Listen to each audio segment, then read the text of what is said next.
Yo, what's going on, everybody, and welcome back to the After This podcast. I am your host, Owen Tomko. I know this is the first time you're seeing me in like 2 weeks. I apologize for that. There really just hasn't been much. I mean, there's been moves and stuff like that, and trades and information that's come out, but it really hasn't been podcast worthy at the moment. And I had finals, not last week, but 2 weeks before last week of January. So I really didn't do anything about the Pro Bowl, didn't do anything about that stuff. So I apologize for that.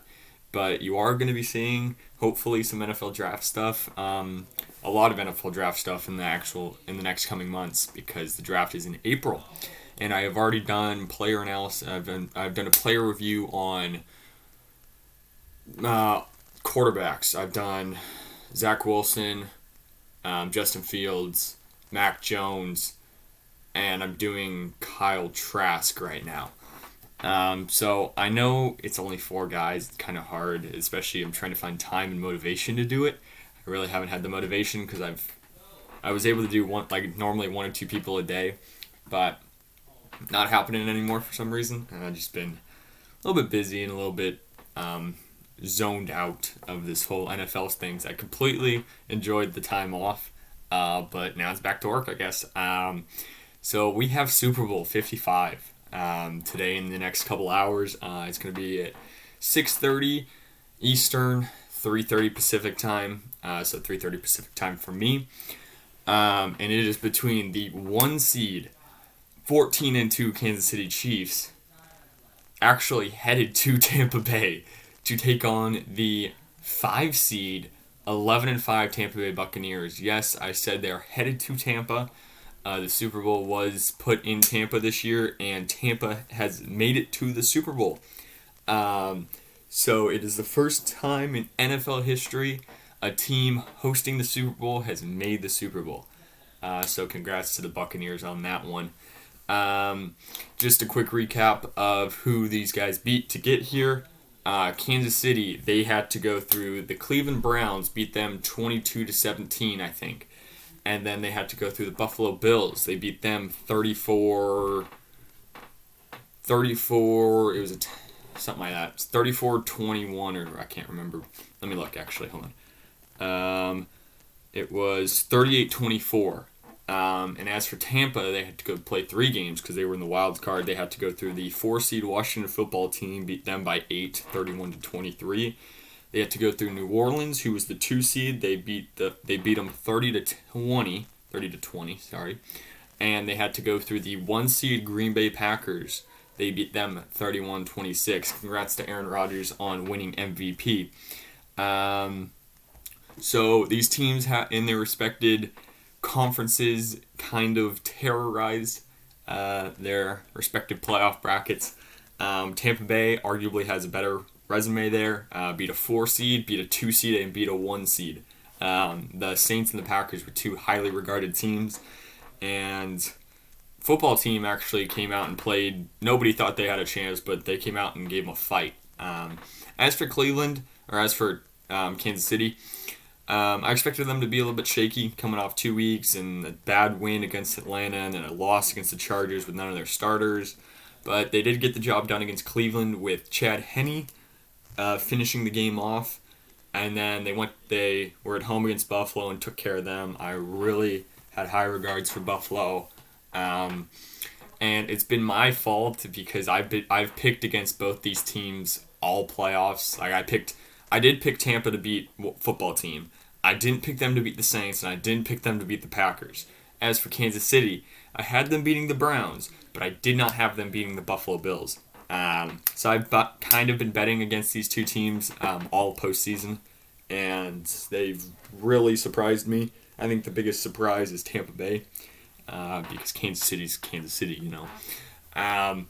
So like I said, this game is being played at Raymond James Stadium in Tampa Bay, Florida. It's going to be a nice day in Tampa as the weather forecast is 73 and sunny. So a nice day for Tampa. Don't know how humid it's going to be, but it's a 6:30 game, so shouldn't be too humid in the middle of February, the beginning of February actually. You do have some players who are not going to be in this game. primarily on the Kansas City Chiefs. They're going to miss their starting left tackle, Eric Fisher, who's out with an Achilles injury. And they're going to miss their, I don't want to say starting linebacker, but they're going to miss a linebacker in Willie Gay, rookie out of LSU. I think he is out with close contact COVID.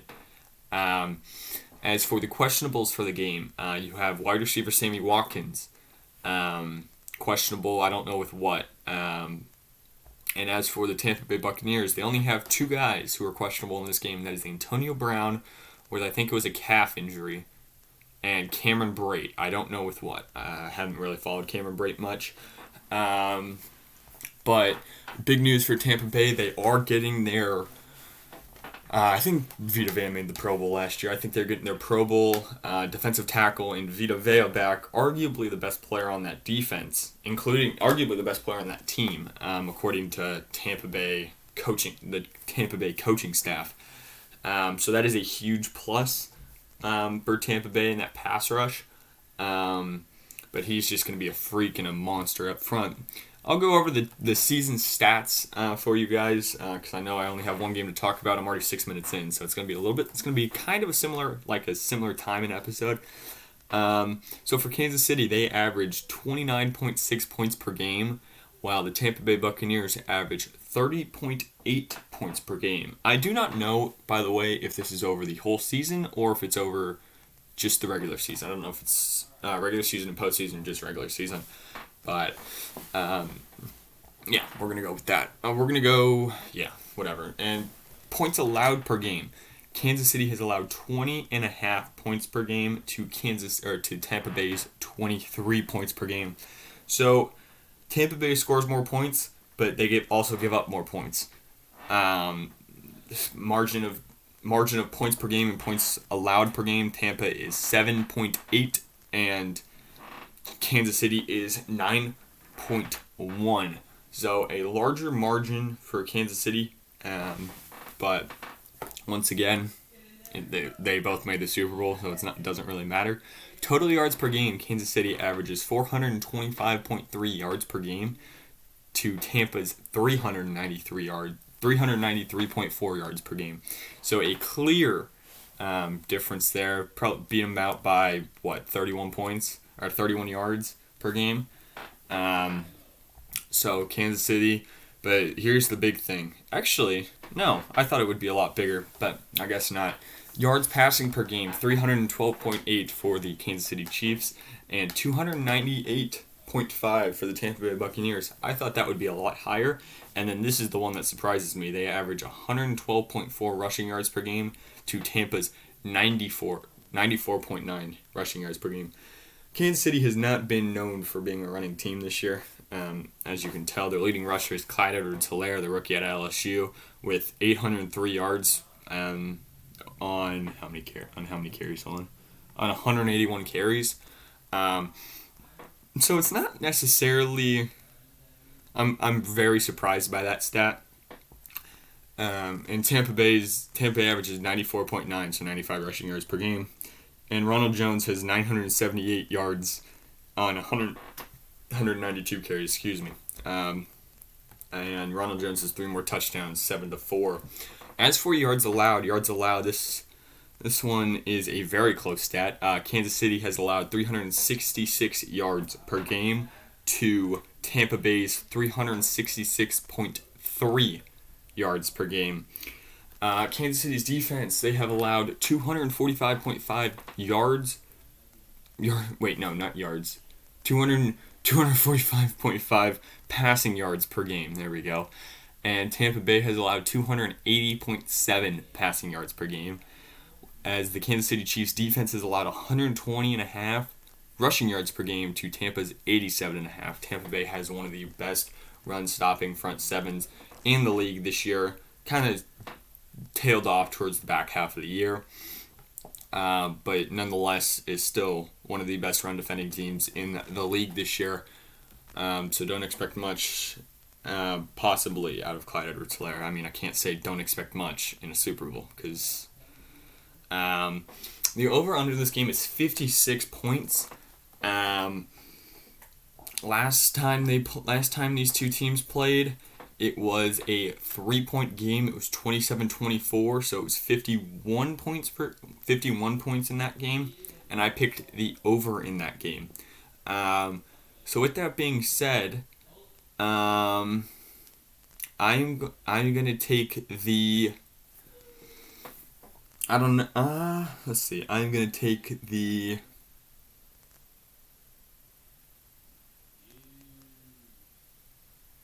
I'm going to take the under here.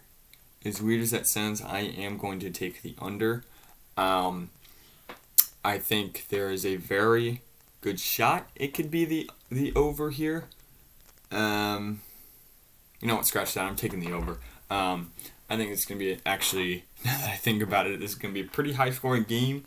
Hopefully, I always love high-scoring games, especially in the Super Bowl. It was very boring to watch the Patriots beat the Rams 13-3 in that one Super Bowl, but it was nice to see the Rams lose.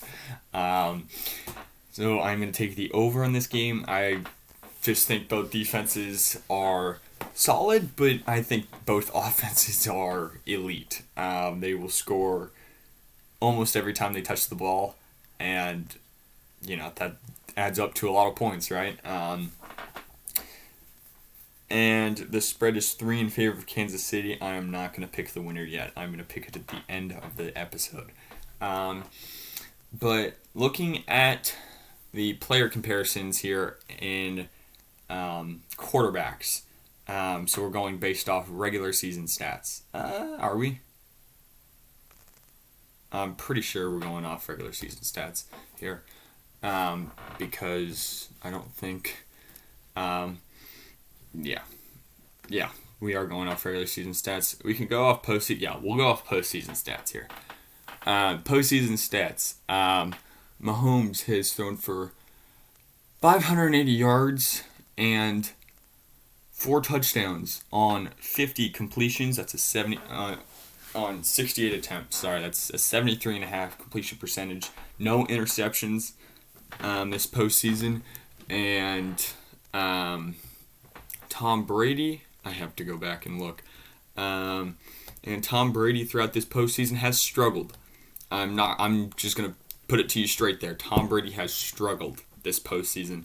Really hasn't looked like the Tom Brady of old, and he just seems to be making some interesting decisions with the football as of late, throwing some balls that you would normally never expect to see Tom Brady throw, but you have anyway.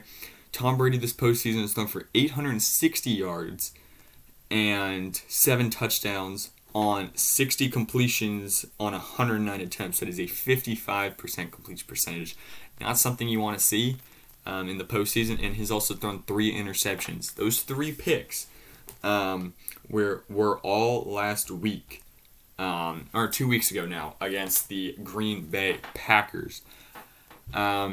The yards, the numbers are a little bit skewed here because they have played one more game than the Kansas City Chiefs, but still the completion percentage is not something you want to see when going into a postseason Super Bowl game, being under 60%.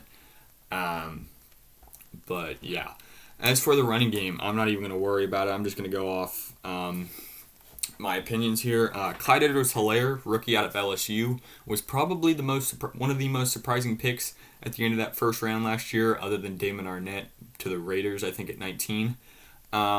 But he has been I wouldn't say a big, like a crucial factor to this offense, but has certainly been a factor in his own regard. Because Kansas City is not this run-first team. They're more of a pass-first, score 35 on you, and just dominate in the passing game. But Helaire, when he has played and he has been healthy, he has been a very, very viable running back, viable option for Eric Bieniemy, that offensive coordinator for the Kansas City Chiefs.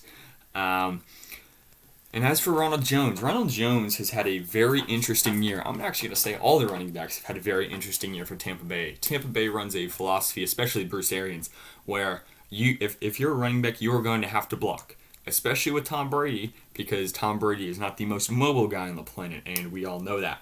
And these two have had their struggles run blocking this year as running backs, and I mean, it's interesting because they're running backs. So they're not really like it's not their strongest part of their game, but it's one of the things that Bruce Arians relies heavily on is that play action boot game or just play action drop back stuff and forcing the running back to block 6 instead of 5. And there have been some struggles run blocking for these two running backs. Leonard Fournette has not had the most particularly good run blocking season. So you have seen Ronald Jones, you've seen them kind of one's in one drive, Fournette misses a block, and then Ronald Jones is in for the rest of the half or something like that. It's Bruce Arians does not really give many, does not forgive in a game on run blocks, especially if you miss your assignment multiple times. But Ronald Jones has been a solid option for this Tampa Bay Buccaneers offense. I think with the offensive line they have, I think it's a good thing. Good thing to see if you're a Tampa Bay Buccaneers fan. You can run the football pretty effectively too. Good offensive line. You're going to be able to solidly run the football. And some of these guys are actually pretty decent out of the pass game. Ronald Jones, I think, is the better option out of Leonard Fournette. Leonard Fournette has played good as of late. He had a touchdown run against the Green Bay Packers 2 weeks ago in that NFC Championship game. But I expect to see a lot of both of these running backs here today. I'm going to say whoever is able to run or who's ever able to pass block the best is going to be in more of the game, and whoever is being more efficient with their touches. And I do see that being between it. Actually, I'm not going to say who it is going to be because I have no clue. It's going to be a toss-up between the two. As for the receivers, we are jumping onto the receiver side of the ball. Once again, not going really off postseason stats, just going off basically my thought process with these guys. Travis Kelce for the Kansas City Chiefs. You have Travis Kelce. You have Mecole Hardman. You have Tyreek Hill. You have Sammy Watkins. You have Le'Veon Bell. You have Clyde Edwards-Helaire. You have Patrick Mahomes, for God's sake. I mean, this offense is electric. As for the receivers, you have Tyreek Hill, and he put up, 203 yards receiving and 2 or 3 touchdowns in that first quarter in that Week 12 game, and ended with 264 yards on the game. He just dominated that first quarter for Kansas City. As for Travis Kelce is actually leading this team in receiving yards, which is not really too big of a surprise because of how big of a weapon Travis Kelce is. But Travis Kelce is going to play a bigger role. They can line him up outside and on a corner, line him up on the outside as the outside receiver. They can line him up in the backfield as like a fullback kind of run blocking menace. They can line him up as tight end. I mean, they can line him up anywhere they want to. Even quarterback. I've seen trick plays of him playing quarterback. So he's just that all-around threat. And as much as I want to say you have to commit to stopping Tyreek Hill, you're going to be running a lot of too high tonight to bracket Tyreek Hill and prevent that big play. But you're going to have your linebackers are going to have to play very, very well to take away Travis Kelce. Not even take away, you can't take away Travis Kelce, to slow him down. How about? As for the rest of the receivers, Sammy Watkins is kind of a guy who's not really talked about much in this Chiefs offense because he's behind Tyreek Hill and Travis Kelce. But he has played a very big role in this Chiefs offense, whether it's just getting open and catching a ball on third down for a first down, or just like taking away a receiver, taking away a corner or a safety or a linebacker, or just being that guy that you're not necessarily committed to stopping him, but you have to be aware of where he is on the field because he will show up at some point, and if he's on a linebacker, he's going to win that matchup. And now we go on to the freaking Tampa Bay Buccaneers, who arguably have the best receiving core in the NFL, with Mike Evans, Chris Godwin, Scotty Miller, Rob Gronkowski, Cameron Brate, and O.J. Howard, but O.J. Howard is not playing, I don't believe. Let's start off with Mike Evans. Mike Evans is a very interesting receiver this year. Only has 1,000 yards in the regular season, but has 12 touchdowns. Or 13 touchdowns, actually. He has been a very big red zone threat for the Tampa Bay Buccaneers offense. And has had his signs of big playability, like stretch the top off the defense. But he's one of those guys like Tyreek Hill, where you're having two people kind of shadow him at some point. Not really committed. You're not gonna double team him, but you're gonna kind of shadow and you got to know where he is on the field at all times. Because if he's in press man and he's on a corner or whatever, he's on some other guy, a corner or safety, whatever, he's gonna win. Because he is a big bodied receiver who can get open and get off the line. As for Chris Godwin is your slot receiver. He can play outside if he wants to, but he's more effective in the slot. A lot of crossing routes from him, and he gets open. He's a guy who is on the faster side of things. I don't know what his 40 time was, but he has shown signs of being very fast. And a lot of crossing route stuff, trying to get behind that second level of that linebacker first level of defense there. And he's also one of those guys where he can beat you deep if he wants to, but he's going to stay more inside of like 15, just try and get open, find a way to get open. And that's what I like about this Bruce Arians offense is they like to get guys open. They find a way to get guys open. Like Mike Evans will be the distraction here. Chris Godwin gets open. Chris Godwin will be the distraction, just runs a fly down the field. Mike Evans runs a dig behind him. I mean, it's like they'll find a way to get these guys open and let these guys run after the catch. And I think that's one of the biggest pluses to this Tampa Bay Buccaneers offense. As for Scotty Miller, and I'm forgetting Antonio Brown. I apologize. Antonio Brown has been an interesting player this year. He's been that third receiver type, or since his suspension ended, I think was week 8. But he's been a very interesting player because he has been able to. He's not looking like Prime AB, where if you guys remember Prime AB on the Steelers, he was a freak. Cresby. Oh, sorry about the dog. But when he was on the Steelers, he was a freak. Like a freak. And he showed signs of being kind of that younger Antonio Brown with the Buccaneers. But with this receiver core, you really can't say, I'm just going to leave somebody on here and not worry about him. Because every single one of these receivers, including Scotty Miller, can get open and hurt you very badly. And I think Antonio Brown is one of those guys who was slept on a lot because of the guys in front of him, like Mike Evans and Chris Godwin, and even Rob Gronkowski, honestly. But Antonio Brown has the ability, as you saw in the Washington football team game, to get open and score. Like, he'll run a wheel route and score. He'll get off. He's a very good separator. I think that's one of the biggest parts of his game. You can play him as that second outside receiver. You can even line him up in the slot sometimes if you move Godwin outside, just to get kind of these mismatches. But this wide receiver core is electric. I mean, unreal. And you can't forget about Gronk. Gronk is a menace at tight end. More of a receiving guy, or a receiving threat, possession guy, than a blocking guy. But he can run block too. He can pass block too. But most of the time you're running him on a route. And there's nobody on this offense you can leave unguarded. Or kind of say, oh, well, we got to commit to stopping these guys. We'll just kind of leave this guy and he won't hurt us. Every single one of these guys will hurt you. Every single one of the guys that I said will find a way to hurt you.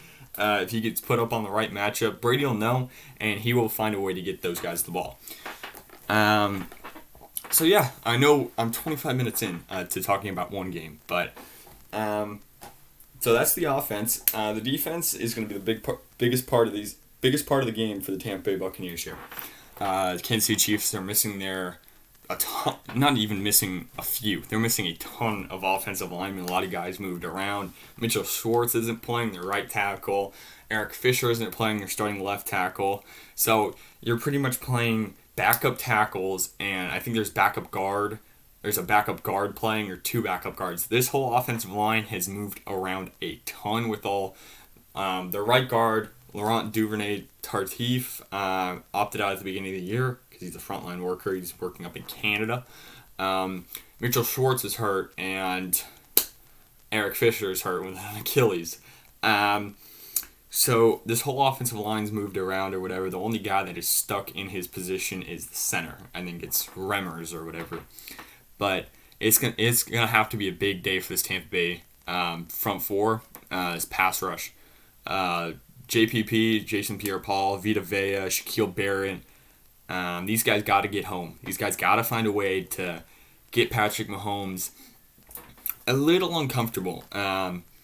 Not like you can't let him get outside and let him make a play with his legs and his arm, because if he gets outside the pocket, you're gonna have a hard time covering all of their receivers.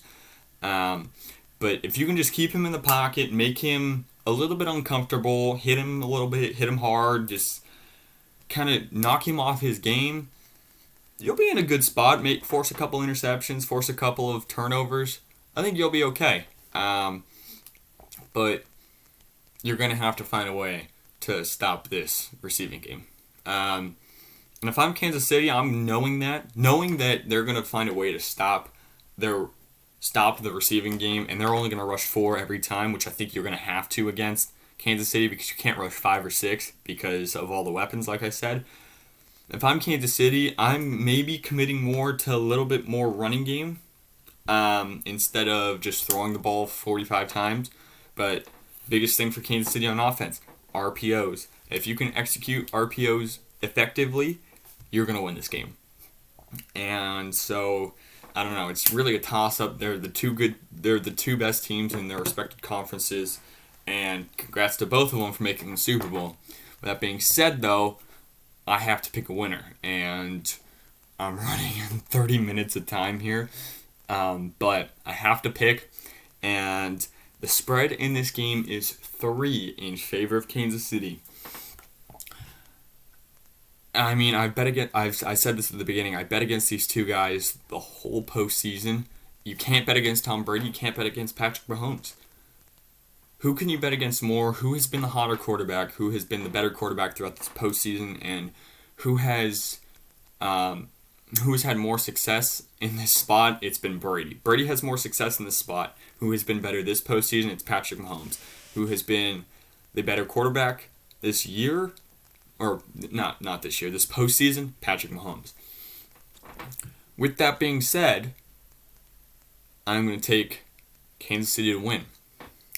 And the spread is going to be very hard because do I think Kansas City wins by more than 3? It's possible. Do I see Tampa Bay winning? That is also possible. But you can't bet against Patrick Mahomes in that offense and Andy Reid and those guys. So I'm going to take Kansas City to win, and I'm going to take Kansas City to cover. I think Kansas City wins by by 7. So those are the reasons of why I picked Kansas City to win. I think Kansas City has the better offense, and I think Patrick Mahomes is playing at an unreal level and a very consistent level. As for Tom Brady, he looked a little bit shaky against Green Bay. That's one of the big things for Kansas City as well, is they're going to have to put pressure on Tom Brady. You put pressure on Tom Brady, you will make him throw interceptions, and you will win the game. Big thing for the Chiefs defense is pressure. Big things for the Chiefs offense is RPOs. For the Buccaneers defense, take away the passing game and get home. As for their offense, throw the ball at will and protect Tom Brady. Players to watch for: Tyreek Hill, Antonio Brown. I'm going to say those are the 2 players you got to watch for, and of course everybody else on that team. But that is going to be it for me, guys. I know this video is a very long video, but I hope all the analysis and all my thought process behind this choice was clear enough. Hope you guys did enjoy the video as always. Leave a like if you did. If not, don't worry about it. It doesn't make a difference. It doesn't make my day. It doesn't whatever. I mean, I do this for fun, and it is very fun to do these. And I'm going to need ideas, okay? So I'm going into NFL draft season. I'm going to have to start doing NFL draft videos, right? But I don't have any other ideas. So during the off season, I'm going to need ideas. So if you guys did make it to this part of the video and you're seeing this, leave suggestions down in the bottom in the comments so I can have ideas going into the off season, and so I don't just take a 6-month vacation and make things boring, because I still want to do these during the off season. I just don't know how I'm going to do it. If I'm going to do other sports, I don't even know. So yep, so with that being said, guys, I hope you all enjoyed, and I will see you guys in the next video, whatever it may be. Hopefully it's an NFL draft, and it's probably going to be an NFL draft video. Maybe I do a Super Bowl recap, but that would be tomorrow. So once again, thank you all for watching, and I'll see you guys in the next video. Peace, guys.